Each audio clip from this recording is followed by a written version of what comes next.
Guys, আবার একটা নতুন ভিডিও নিয়ে চলে এসেছি আপনাদের সামনে। আমি একটা জলখাবারের কি বানাচ্ছি তার জন্য আপনাদের সামনে শেয়ার করতে এসেছি। আজকে জলখাবার বানাচ্ছি লুচির তরকারি, লুচি আর আলু ভাজির তরকারি। এটা আলুগুলো ভালো করে কেটে নিচ্ছি করতে, তারপরে ভালো করে পরিষ্কার করে ধুয়ে তারপরে আমি উনুনে চাপাবো, সেটা আপনাদেরকে দেখাবো। আমি অনেকটা কালকে ছিলাম না, কালকে গিয়েছিলাম একটু বাইরে, সেজন্য এই এতগুলো আলু কেটে নিয়েছি। কেটে নিয়ে পরিষ্কার করে ধুয়ে চাপিয়ে দেবো উনুনে। এখানে অলরেডি লবণ দিচ্ছি, হলুদ গুঁড়ো, লবণ দিয়ে চাপিয়ে দিচ্ছি। খুব সুন্দরভাবে সিদ্ধ করে, খুব সুন্দর লাগবে খেতে, সেজন্য ভেজে খুব সুন্দর লাগবে লুচির তরকারি আর আলু।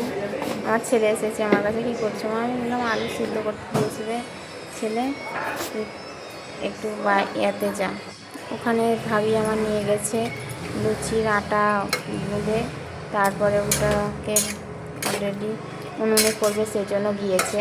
উনুনে করে নেব বসে বসে, এখানে দাঁড়িয়ে দাঁড়িয়ে করতে পারছি না, সেই জন্য উনুনে গিয়েছি।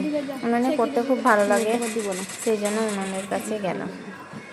উনুনে গেলাম অলরেডি। উনুনে গিয়ে আমার ভাইজি আমার কোলে বসে গেছে, আমি করতে দেবো না, সেই জন্য খানিকটু নিয়ে তারপরে অলরেডি চালু হয়ে গেল আমার লুচির তরকারি বানা। টাটা বন্ধুরা, আবার নেক্সট ভিডিও নিয়ে আপনাদের সামনে চলে আসছে আমি সাজেদা। টাটা।